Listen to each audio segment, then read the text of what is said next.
So here in the social impact stream, if you're here, we have another amazing session with multiple speakers here.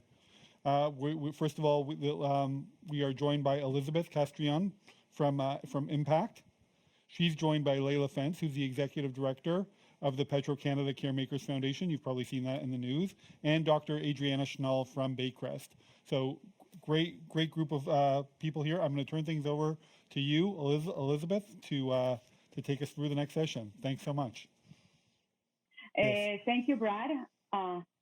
Thank you for this opportunity to put this together to share with all of your audience about the work that has been done specifically in this project with Petro-Canada and now the Caregivers Foundation. I think right now what we want to share today is a little bit about our experience, but we know that social change is not a cookie cutter. We want to lead this session with perhaps some nuggets, some highlights of things that you can apply to your own social change program, projects, and strategies as you move forward to continue to create authentic, genuine partnerships with those that are working on the ground that basically, as we heard in the morning, for example, from Imagine Canada, the charitable sector has been, I think, amazing even in the pandemic, and we know that it's a very important structure and foundation for our society and how we continue to start addressing our vulnerable community. So I have the pleasure to be here with Layla Feng, the executive director of the Carmaker Foundation. She has been instrumental in the implementation of all of these projects as well. I mean, she has a wealth of experience in the corporate sector, but more so with CSR, philanthropy, social impact programs with leading Canadian companies. So it's a pleasure to have her here, as well as Dr. Adriana Schnall from Baycrest.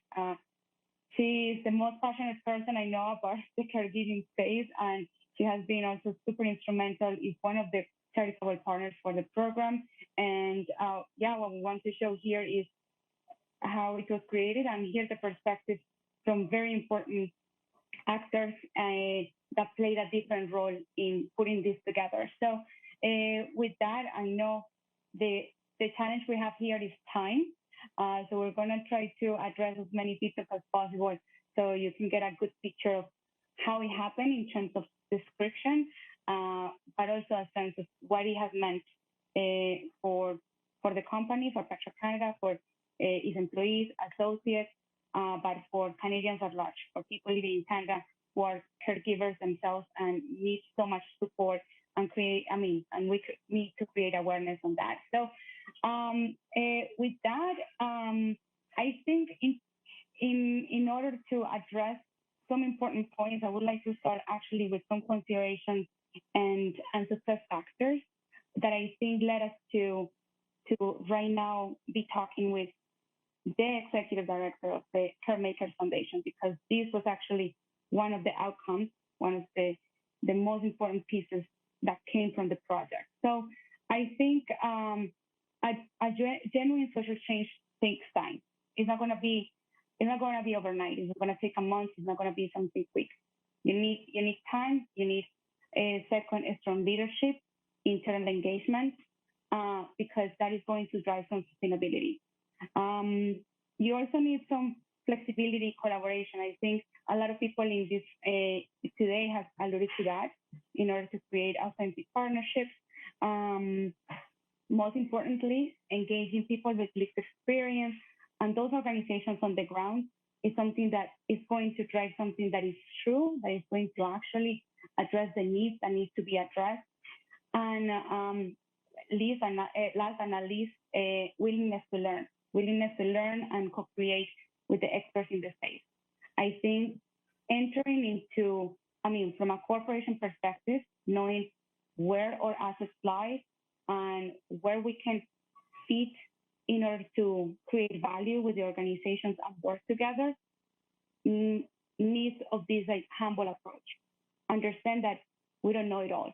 We need to go with open mind and open heart into this relationship. So with that, I'm going to start a little bit with a description of the journey. This is what we came to hear here, the journey of how this partnering for caregiving came about, how it was born from a process of learning, co-creation, and basically a lot of listening and going through small doors at every stage of the way. So for a little bit of context, Petro-Canada identified the need to create a social impact strategy back in 2017. They understood that they needed to do more for Canadians, that they were such an iconic Canadian brand that they wanted to be there for the many associates that were working in the local communities, because they were already doing things out there, but it was not kind of like under an umbrella that could like mean more to Canadians. In that sense, they went on research, they explored different issues that would align better with their values, that would align better with who they were and what mattered most to Canadians. From that, they identified one issue that actually affects millions of Canadians, and that is caregiving. Those that care for a family member, a friend, basically in an informal way with no pay, but the implications of it are a lot. So, we actually learned a lot from this journey, and we didn't even know that there's so much lack of awareness in the space. And I think Dr. Adriana Schnall is going to tell us a little bit more about caregiving, but you can see in the slide that there's a state of caregiving that has a huge need, some barriers, consequences, that is just more exacerbated through COVID, as you can imagine.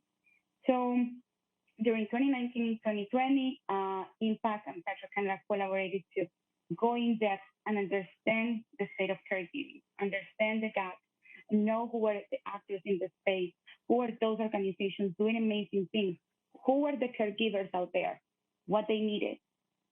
Because a lot of people, actually something that we learned, that a lot of people didn't identify themselves as caregivers.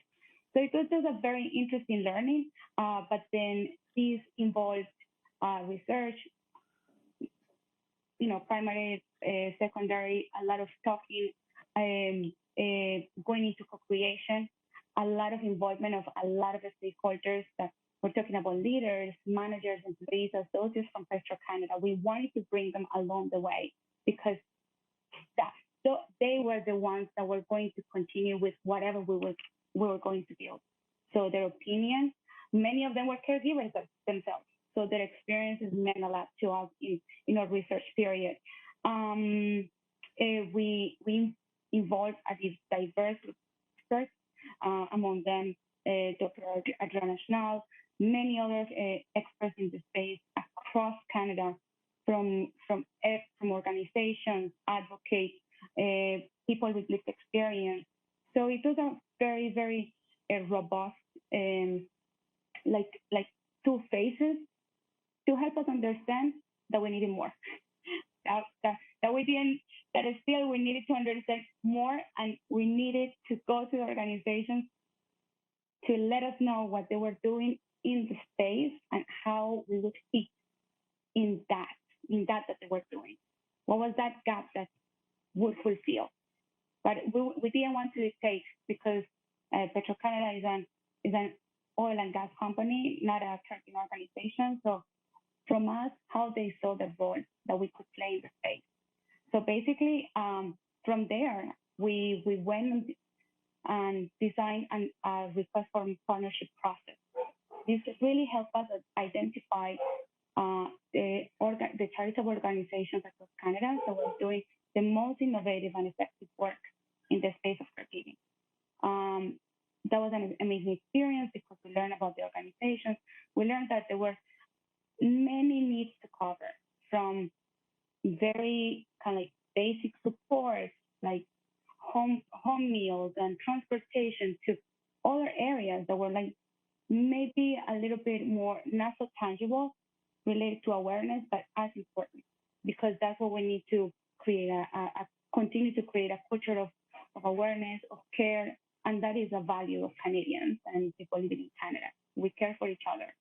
So with that, we went into the RFP, the request for partnership, with various set criteria, assessing the idea, how innovative it was, how feasible it was, how actionable. Did it involve the stakeholders that you wanted to involve? There was room for partnership beyond funding. That was very important. And we're going to talk a little bit more about it, how Baycrest is helping in other areas beyond what they were going to develop. There was alignment with Petro-Canada values and stand for purpose. And the normal due diligence that we would do for any sort of request for partnership process.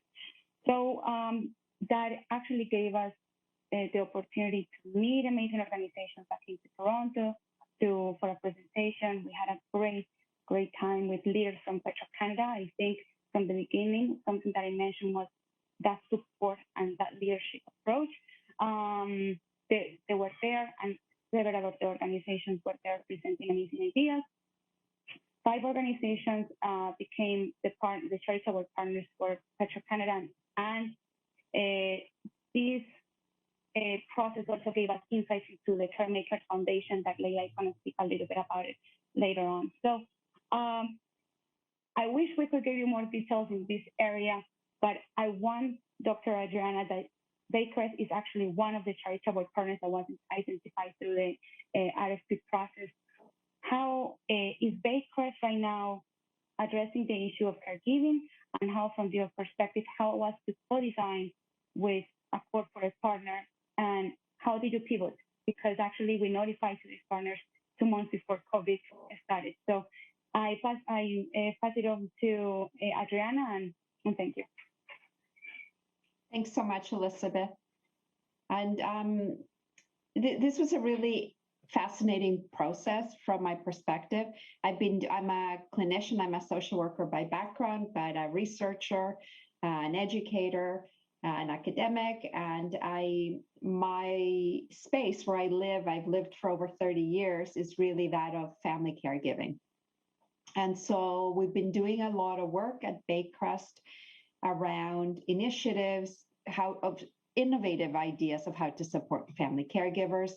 And we've tried virtual counseling before COVID. We were using Zoom before all these things, so our staff were having such a hard time learning it, and trying to see what are the best ways to support families. And along came this opportunity to work along Petro-Canada. And initially, I remember thinking, what? I'm used to applying for research grants. And what's been fascinating to me is learning so much about the importance of the corporate world in the public health space. I never thought of it in those ways. And I've learned the great work that can come for all partners, and more importantly for Canadians. At the end of the day, it's how do we support family caregivers as a whole? You know, whether you work with family caregivers in geriatrics and older adults, or of parents of children with disabilities, or partners of people living through cancer, there are a lot of commonalities that family caregivers experience. So it allowed me to go above geriatrics and find those commonalities and create modules and educational a paper, a resource paper, a white paper supporting Petro-Canada to write this paper module. So it's been more educational in nature, in a way that could reach the most amount of people. And it's been a terrific opportunity for Baycrest, for me personally and professionally, to see how through partnerships we can do good, really. And Petro-Canada's been doing a lot of good through this. And every time, and I don't know if you've seen, every time you go up to a Petro-Canada station, how there's signs on TV, on my social media, it appears all the time. And I get teary almost from happiness to see that family caregiving has come to the forefront of Canadians. This would not have happened without Petro-Canada support. It would have been me, Adriana, as Baycrest, working on our little areas, the same as other small community agencies doing their little bit of work. And this has been an opportunity to move that voice forward and amplify it. And so very quickly, I mean, we've had this opportunity to create learning modules. The first one is for everybody, just to understand what family caregiving is, to understand the difficulties that caregivers live with, and describe some of the factors that caregivers experience. The second one is really for those that I identify as family caregivers. And so kind of a self-help, kind of reading and find out, how do I ask for help? What do I need? How, and then very practical tools to have conversations either with employers, with colleagues, with families. And we have a third module coming on. And here's an example of what a module looks like. Some of it is kind of, it takes you through, depending on what you click and what your issues or what you want to learn about, it takes you through different pathways. But it's been really, really, we've got great feedback from it. And I'm very mindful of the time. So, I mean, and we can discuss more through the Q&A section portion of this discussion, but it's been such an, I don't have words to describe what a creative and worthwhile opportunity this has been for all of us, I think. And Leila. Thanks very much, Adriana. You know, it's been a joy for me to work with yourself and Elizabeth in the creation of this organization.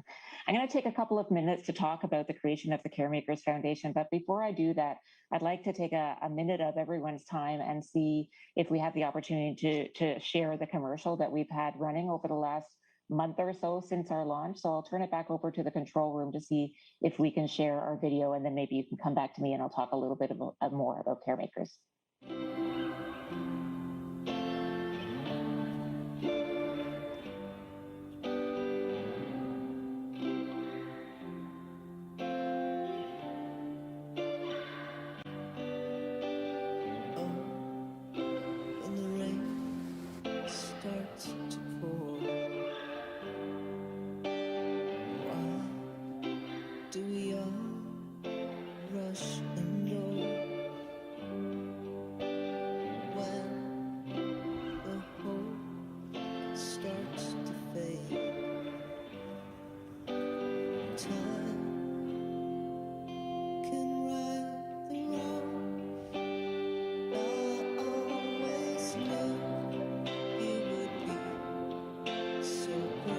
One in 4 Canadians are family caregivers who never stop caring. Introducing the Petro-Canada CareMakers Foundation, caring for those who care for others.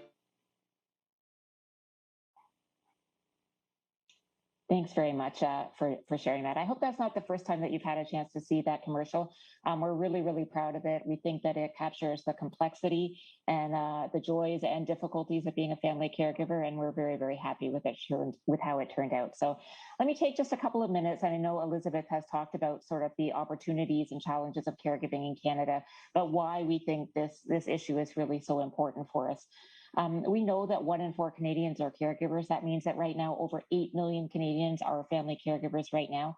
They come from every and all demographic segments. They could be called upon to care for a parent, a spouse, a loved one, a friend, even. It can be a long-term engagement or something that's just really short-term. We know that 87% of caregivers wish more people understood the realities of what they're facing every day. And 2/3 of caregivers find that caring for someone can be really, really isolating for them, and it can be very, very difficult. We know that many caregivers feel overwhelmed. Many of them feel that they don't have the resources they need to actually fulfill their responsibilities as a caregiver. And we know that on average, caregivers are giving 19 hours of care a week. That's on top of everything that they're doing to support their careers, to support their families, and other responsibilities that they have.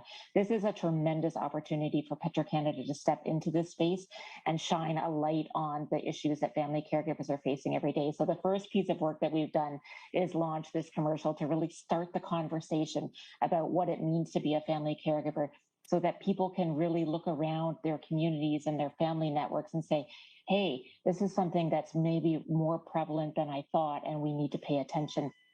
So I'll just take a couple of minutes to what we're actually going to be doing as the Petro-Canada CareMakers Foundation. We're really going to be working in 4 areas. This is something that, when I was hired into this role, and it was such a dream job to be able to launch a new charitable foundation from the ground up. People often ask me, Leila, what are you actually going to be doing day to day? So I've just distilled it down into 4 major points. And I'm like, okay, so this is what my job actually is.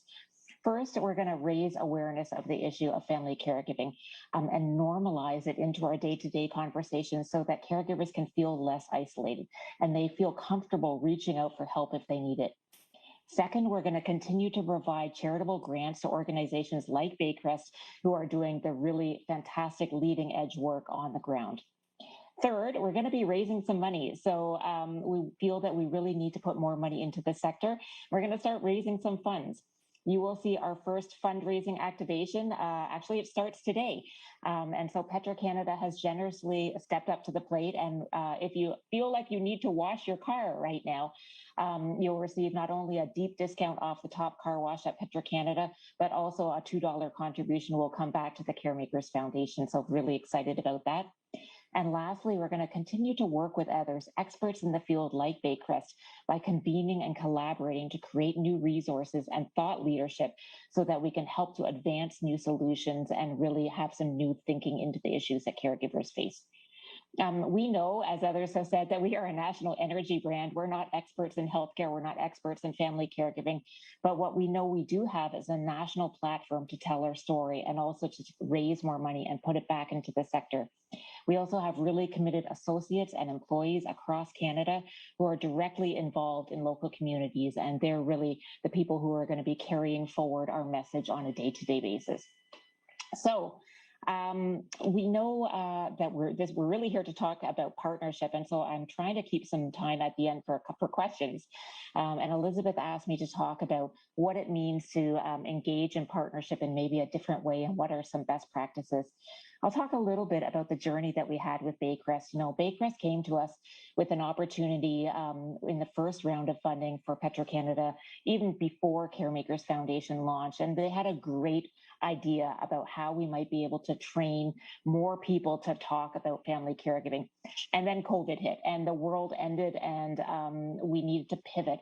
And so through conversations with Adriana and her team at Baycrest, we thought, what can we do that's still going to carry forward the sentiment of the initial proposal that came to us, but will still have the same result, maybe in a little bit of a different way. And so the idea of this online training modules was brand new since COVID. And we thought, here is an opportunity for us to be flexible, to pivot, and to take sort of the challenges that we're all facing right now through COVID and turn it into a win for both of our organizations. And so when we think about what's really needed and what can you really create through a partnership like we have with Baycrest, I'll just talk to a couple of characteristics of what I think a great partnership looks like.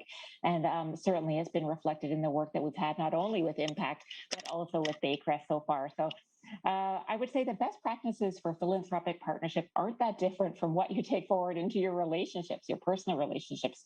And people probably know this, but you need to be able to have an open conversation about what your needs are. What does a win look like for you? What does a win look like for your charitable partnership? What goals do you have in common? And what are the assets that each side has to bring to the conversation? How can you support each other? And be flexible, don't fall into stereotypical roles. Don't assume, for example, that all a corporate foundation has to bring is just money.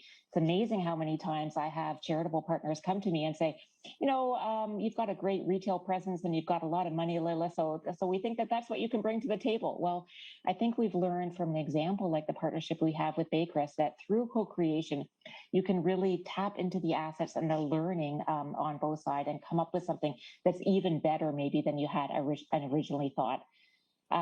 It's really through those open conversations that you're going to be able to achieve those joint goals.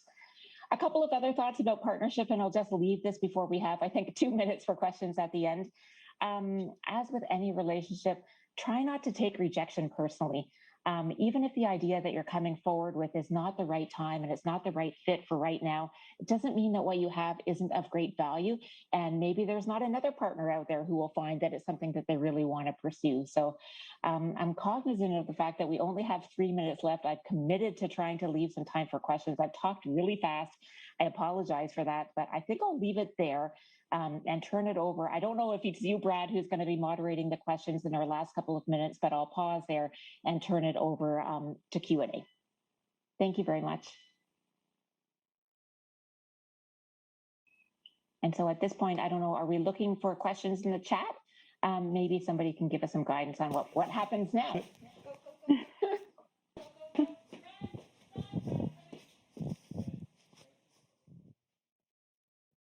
Okay. Sorry about that. We were just chatting in the room, and hey, everyone. So I think one of the questions that has come up is around kind of the development of the partnership. I mean, there are a lot of organizations that I'll say play in the caregiver space. So why Baycrest? I mean, I know they came to you, but like what differentiated Baycrest? Why were you able to move forward and initiate the partnership with Baycrest? I'll answer that, and then maybe we can turn it. I'm sorry, Elizabeth. Do you want me to jump in? Is that okay? No, please go ahead. So I would say, you know, the Petro-Canada CareMakers Foundation has been through a real journey. And when this idea first came forward and was developed by Petro-Canada in partnership with Impakt, we really chose our initial charitable partners as a test and learn. It just so happens, frankly, all of our charitable partners are great, but the fact that we've managed to evolve the partnership with Baycrest, would say is in due, and don't blush, Adriana, but is in due to the tremendous leadership that she has in the space of family caregiving. You know, they came to us with something that was of interest to us, and that was kind of the initial hook that got us in the door. And since then, as we developed the relationship with Adriana and her team, it has continued to evolve. Short answer, I guess, Brad, would be that they are really national experts in family caregiving, and it was for that we thought there was something to hear that we wanted to pursue with Baycrest. Here's another question. This is probably also directed at you, Leila. Is that you know, I know that Petro-Canada is part of a larger business. You have Suncor and the Suncor Foundation. So when you were initiating this, and we're going to be addressing some of the issues tomorrow from a legal perspective, but why did you create a foundation? Why did you feel the need to create a foundation? Why didn't you simply just do it under the Petro-Canada brand? I think there's a couple of things. And, you know, the team explored this even before I joined Petro-Canada, which was just over a year ago. You know, my first day on the job was the day the world shut down, and it was the day that COVID shut down everybody's business. But it was certainly an exploration. We have Suncor Energy Foundation in-house, which is a leading grant-making entity. So proud of the work that they do around resiliency, Indigenous relationships, and support. But we could have just launched a community investment program, which would be a grant-making engine. We wanted to be in this space for the long haul. And the other thing that we wanted to be able to do was engage Canadians. So we are a fundraising entity. We're not just a grant-making entity. And so we needed to have the legal structure so that we could not only grant make, but also raise funds and engage Canadians around this issue. That's my short answer. Right. No, it's great. We're going to be, by the way, spending a lot more time on that issue tomorrow, why corporations choose to create foundations or not. So stay tuned tomorrow.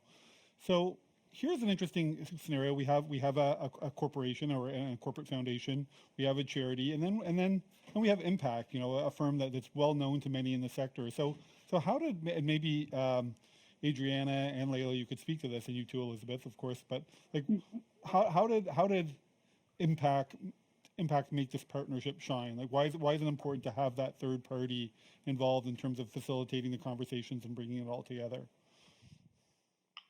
I'll jump in, or Adriana, do you want to go? Yeah? Okay. You can go, yeah. Impact has been a tremendous partner for us. They were in place working on how we can develop something of significance in the social space for Petro-Canada even before I joined. But they continue to advise us on how we might be able to evolve the partnership. They were instrumental in pulling together the participants of the discussion paper that we co-authored with Adriana.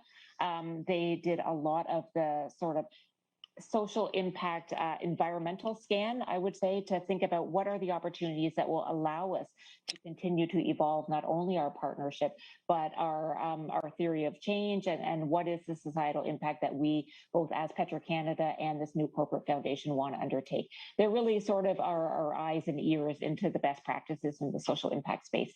And I think we're probably out of time, Brad, so let me know what you want us to do. No, we're good for a couple more minutes. We started a bit late, so we're just going to go Okay. for a minute or two into break. So would love to hear your perspective as well, Adriana. The way I see impact, so remember, I'm a clinician researcher. I'm not from the business world. And when I met the first time, with Impact and Petro-Canada, I was doing a pitch. I'm presenting to all these people around family caregiving and what Baycrest could bring to the equation. And what was very clear from the get-go is that I didn't even understand the concept of what impact did. I Googled it and it's like, what is that? So I was that naive about it. And over time, I've come to realize the importance of having a facilitator in between to kind of brokerage kind of the relationship. Because the other piece to understand is we all speak different languages. So Layla's language of fundraising for me also is foreign. So through Elizabeth, who was our main contact, and through Paul, they were able to distill the information, I'm sure for you the same, Layla, as for us, into what would work, what would be beneficial. And I kind of felt I had a sounding board in them in many ways, because I'd come up with ideas. Initially, I didn't know Layla, and Layla wasn't there in that space. And so they were the go-to people. And I have to say that what I've learned about more than anything is just the trust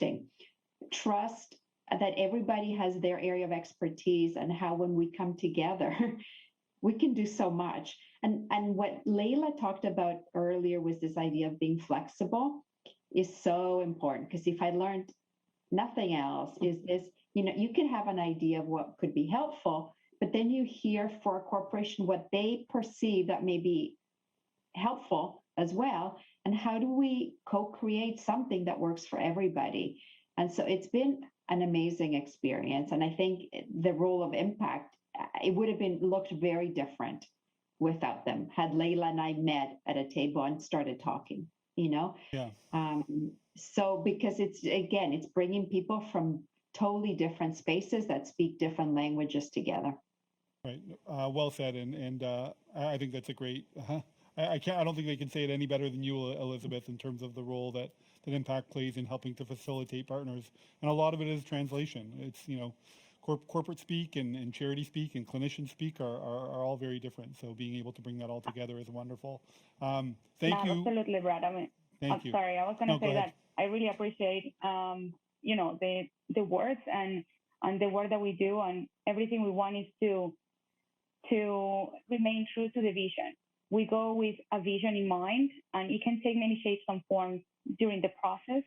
And everything we want to do is that vision stay true, that we continue to be ambitious in terms of what we want to accomplish together, because definitely we cannot solve these complex social issues alone in a vacuum. So, no, thank you, Brad. I think this was a great opportunity to share with you. And thank you for your support, and to all of you. Great seeing you. We're going to head to break now. We have 10 quick minutes until we hit the final stretch. So take your time, stretch out.